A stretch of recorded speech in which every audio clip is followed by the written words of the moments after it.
శ్రీమాత్రే నమ. జయ గురు దత్తాత్రేయ నమ.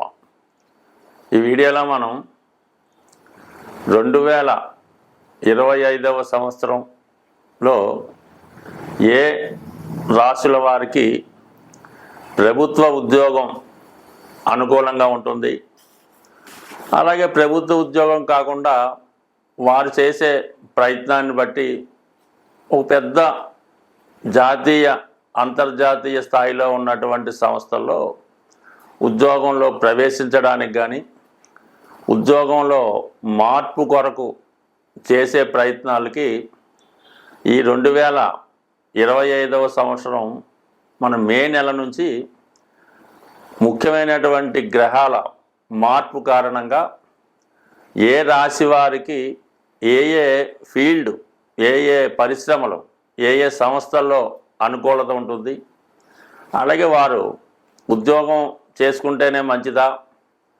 లేదంటే వ్యాపారంలోకి మారితే ఇంకా ఇంప్రూవ్మెంట్ సాధించవచ్చా, మరి కొందరైతే 2 రకాలుగా చేసుకుంటే ఏ విధంగా ఉంటుంది అన్న విషయానికి ముఖ్యంగా ఎవరికైనా వారి జీవితంలో పైకి రావాలంటే ఒకటి వారు ప్రయత్నం ఉండాలి, అలాగే వారికి తగు విధమైన అర్హత, వారికి ఏ స్థాయిలో ఆ స్థాయిని బట్టి మనం చేసుకుంటే ఆ ప్రయత్నం ముందుకెళ్తుంది తప్ప మన స్థాయిని మించి చేసే ప్రయత్నాలు కూడా చాలా వరకు అత్యాశకు వెళ్ళినట్టు అవుతుంటాయి. కాబట్టి దానివల్ల కూడా ఉపయోగం ఉండదు. బట్ ఏదైనా మీ అర్హత, మీ స్థాయిని బట్టి ప్రయత్నం చేసినప్పుడు దానికి గ్రహాల యొక్క సహకారం కూడా కొద్దిగా యాడ్ అయ్యి అది మీ యొక్క భవిష్యత్తుకి ముందుకు తీసుకెళ్ళడానికి అనుకూలత ఏర్పడుతూ ఉంటుంది. అలాగే మనం ఏదన్నా ఒక వ్యాపారం చేయాలి అనుకున్నప్పుడు వరుసగా వస్తున్నటువంటి ఆ జాతకుడి యొక్క దశలు, అంతర్దశలు, ఈ గోచారంలో ఈ మధ్యలో ఏలినాడు శని, అష్టమ శని రాకుండా కంటిన్యూగా కనీసం ఒక 10 సంవత్సరాలైనా ఒక మంచి పీరియడ్ ఉంటే ఆ జాతకుడు ఆ ఫీల్డ్లో నిలదొక్కుని దాంట్లో ధనం, నేము సంపాదించడానికి అనుకూలత ఉంటుంది. మనం ఏదైనా ఒక వ్యాపారం కానీ ఒక వ్యవహారం కానీ ప్రారంభించినప్పుడు ప్రస్తుతం ఉన్నటువంటి టైం చూసుకోవడం జరుగుతుంటుంది. అంటే ఒక 6 నెలల దాకా, సంవత్సరం దాకా టైం బాగానే ఉంది కాబట్టి ఈ ప్రారంభం అది బాగానే జరుగుతుంది. ఆ సంవత్సరం 6 నెలలు దాటిన తర్వాత నెమ్మదిగా మరి ఆ బ్యాడ్ పీరియడ్ స్టార్ట్ అయినప్పుడు మొత్తం క్లోజ్ అవ్వడం కూడా జరిగి చివరికి అప్పులు మిగిలే అవకాశం ఉంటుంది. కాబట్టి ఏదైనా ఉద్యోగంలో ప్రవేశించడానికి రాబోయే దశలతో పెద్దగా ఫలితం అక్కర్లేదు. రాబోయే దశ బాగున్నా బాగుపోయినా ఉద్యోగంలో ప్రవేశించాక అది ఉద్యోగంలో ఒడిదుడుకులు ఎదుర్కొన్నా అది కంటిన్యూగా అవ్వడం జరుగుతుంటుంది. అంటే ప్రభుత్వ ఉద్యోగం అయినప్పుడు, మళ్ళీ ప్రైవేట్ ఉద్యోగం అయినా కాబట్టి కొంత ఆటుపోట్లు ఉంటాయి. బట్ ఏదైనా ఉద్యోగంలో ప్రవేశించాలనుకున్న వాళ్ళకి రాబోయే పీరియడ్ అంతా బాగలేకపోయినా ఇప్పుడు ఉన్న పీరియడ్ బాగుంటే అతను ఉద్యోగంలో సక్సెస్ అవ్వడానికి అవకాశం ఉంటుంది. అదే వ్యాపారానికి అలా కాదు, ఇప్పుడు పీరియడ్ బాగుండాలి, రాబోయే పీరియడ్ బాగుండాలి, ఆ తర్వాత రాబోయే పీరియడ్ బాగుంటేనే వ్యాపార పరంగా సక్సెస్ అయ్యే అవకాశం ఉంటుంది. కాబట్టి ఇన్ని రకాలుగా ఆలోచించి అధిక మొత్తంలో పెట్టుబడి పెట్టేవాడు ఇవన్నీ ఆలోచించవలసి ఉంటుంది. పెట్టుబడి లేకుండా ఏదో రియల్ ఎస్టేట్ లాంటిదో ఏదో చేసుకుంటే దానికి పెద్దగా ఆలోచించక్కర్లేదు. కేవలం కష్టపడితే చాలు, అదృష్టం ఉంటే అదే కలిసి వస్తుంది. స్వస్తి. అంటే ఇది ఇంట్రడక్షన్.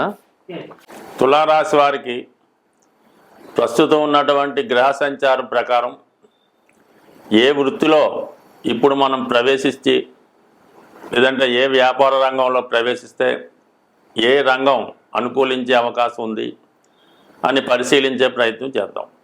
ముఖ్యంగా తులారాశి అన్నది ఒక సెలబ్రిటీ సంబంధించిన రాశి.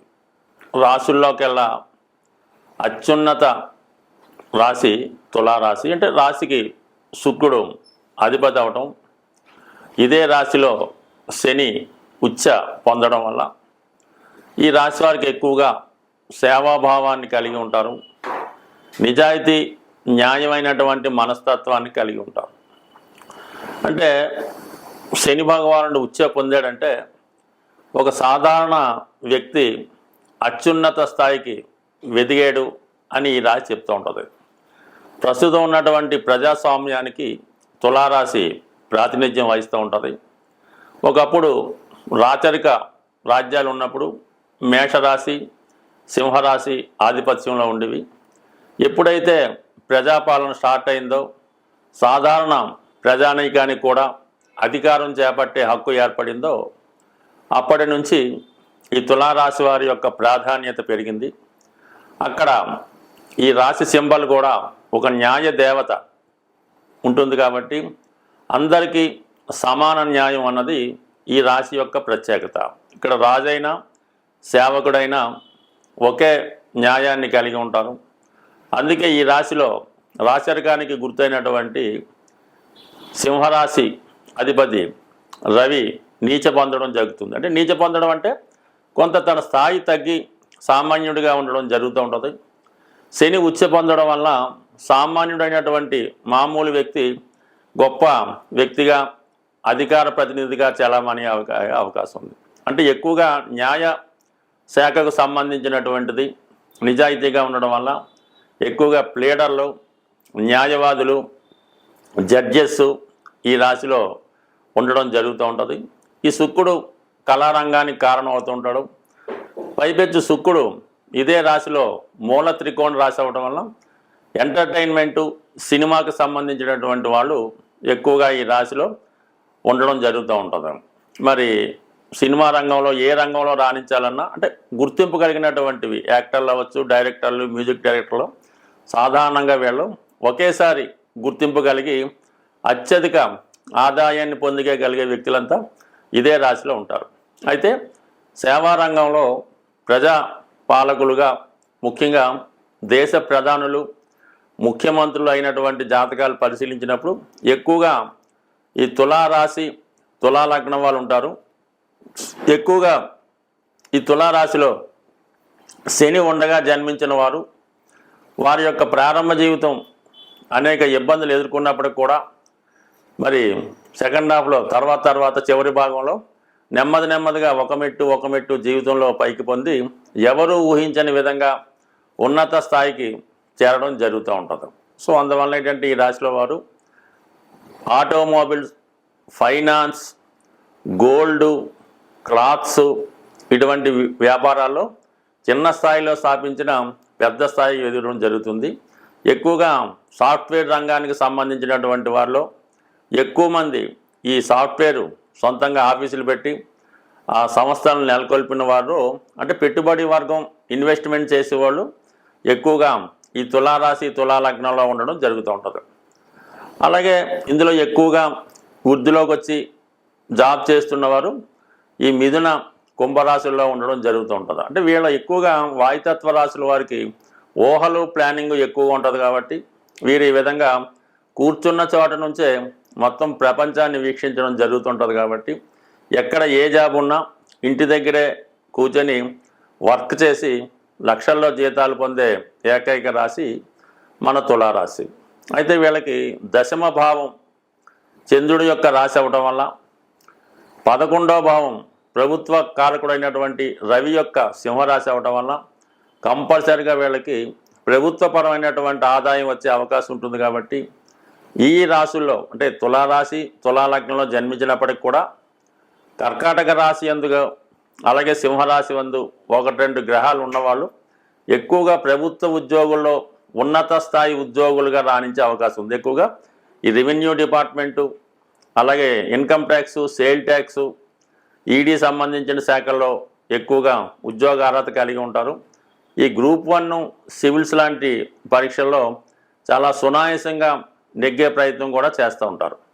సాధారణంగా రవి వీళ్ళకి బాధకుడైనందువలన అంటే ఏదన్నా బాధకుడైనా ఇదే రాశిలో నీచ పొందినా కంపల్సరీగా వీళ్ళకి ఏమాత్రం కొద్దిగా కృషి చేసినా ప్రభుత్వ అనుకూలత, గవర్నమెంట్ సర్వీసు 100% ఈ రాశి వారికి వచ్చే అవకాశం ఉంది. బట్ ఏదైనా రవి యొక్క బలం, చంద్రుని యొక్క బలం కూడా ఇంపార్టెంట్గా పరిశీలించి ఈ రాశి వారికి వృత్తి నిర్ణయించవలసి ఉంటుంది.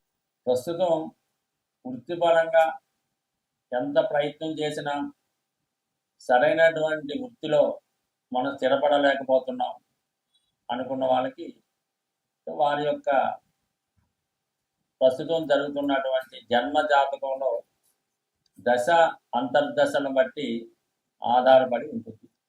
ఇప్పుడు మనం అనుకున్నది ఏంటంటే కేవలం కామన్గా గోచార రీత్యా ఉన్నటువంటి ఫలితాలు, తర్వాత సహజంగా ఏ రాశి వారికి ఎప్పుడు ఏది అనుకూలం అనుకున్నాం. అయితే అన్నిటికీ ఒకే పరిహారం అన్నట్టుగా ఈ ఉద్యోగానికి అంటే ఒక క్రమశిక్షణ ఉద్యోగం అంటే సూర్య భగవానుడు ఖచ్చితంగా టైంకి సూర్యోదయం అవుతుంది, సూర్యాస్తం అవుతుంది. ఎంత వర్షం వచ్చినా ఏది వచ్చినా సూర్య భగవానుడు ఆ టైం టు టైం తన పని చేసుకుంటూ వెళ్తూ ఉంటాడు. అలాగే ఏదైనా వృత్తిలో స్థిరపడాలనుకున్న వాళ్ళకి ఒక క్రమశిక్షణగా ఒక ఉదయం వేకువజామునే లెగ్స్ ఉండడం, అలాగే సాయంకాలం సమయంలో నిద్ర, ఇవన్నీ ఒక టైంలో పంచువాటిగా చేయాలి. మీరు పొద్దున్న లేచారు 5:30 ఓకే, ఇదే పార్క్ వెళ్ళారు వాకింగ్ అరగంట టైం ఓకే, టిఫిన్ 9:30 అంటే 9:30కి రోజు భోజనం 1:30 2 అనుకుంటే ఆ టైంలోనే భోజనం, సాయంకాలం 4 గంటల టీ అంటే 4 గంటలకే తాగండి, మళ్ళీ 8 గంటల ఈ టైం మెయింటైన్ చేయండి. మీరు ఖాళీగా ఉండండి, కానీ ఈ ప్రతి పని కూడా ఒక టైంకి పర్ఫెక్ట్గా చేయడం వల్ల, అలాగే మీరు ఎక్కడ ఉన్నారు మీ మదర్కి ఫోన్ చేయండి ప్రతిరోజు అదే టైంకి, లేచినంటే ఉదయం 7 గంటలకి అదే టైంకి మీరు ఫోన్ చేయండి, ఆవిడ ఎదురు చూస్తుంటారు, మీ పని కార్యక్రమం పూర్తవుతుంది. ఈ విధంగా ఒక టైం ప్రకారం సిస్టమేటిక్గా మీరు నిరుద్యోగిగా ఉన్నా ఉద్యోగం ఉన్నా ఈ టైం సెన్స్ పాటించడం వల్ల కంపల్సరీగా మీ యొక్క వృత్తి వ్యాపారాలు ఇంప్రూవ్మెంట్ అవుతూ ఉంటాయి. మీరు ఒక షాప్ పెట్టుకున్న కాలనీలో ఉన్నారు, ఒక్క మనిషి రానివ్వకపోండి, టైం మెయింటైన్ ఉదయం 6 గంటలకి షాప్ ఓపెన్ చేయమని బోర్డు రాయండి, 6 గంటల నుంచి సాయంకాలం 6 గంటల దాకా ఉంటుంది.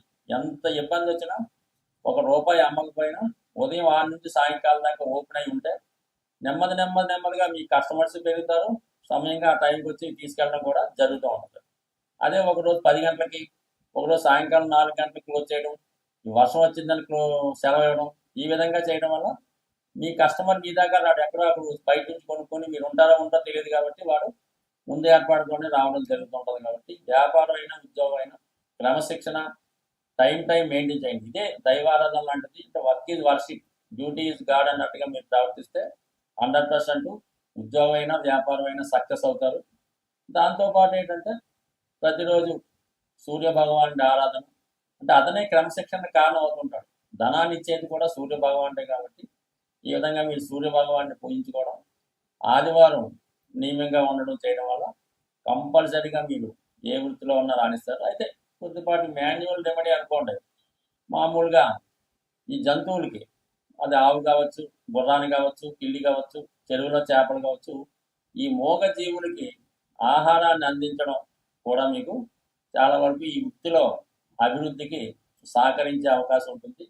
ఈ విధంగా చిన్న రెమెడీస్ ఎక్కువగా ఈ డ్రై ఫ్రూట్స్ ఉంటాయి కదా, ఎండు ద్రాక్ష, ఎండు ఖర్జూరం లాంటివి ఏదో ఒక మీకు అనుకూలమైన రోజు ఎక్కడ ఉన్నటువంటి మరి సాధువులు లాంటి వాళ్ళకి ఈ డ్రై ఫ్రూట్స్ పంచిపెట్టడం వల్ల చిన్న వృత్తిపరమైనటువంటి చికాకులు, అంటే ఏదన్నా ప్రతిదానికి ఒక రెమెడీ, ఒక సమస్య ఉంటుంది.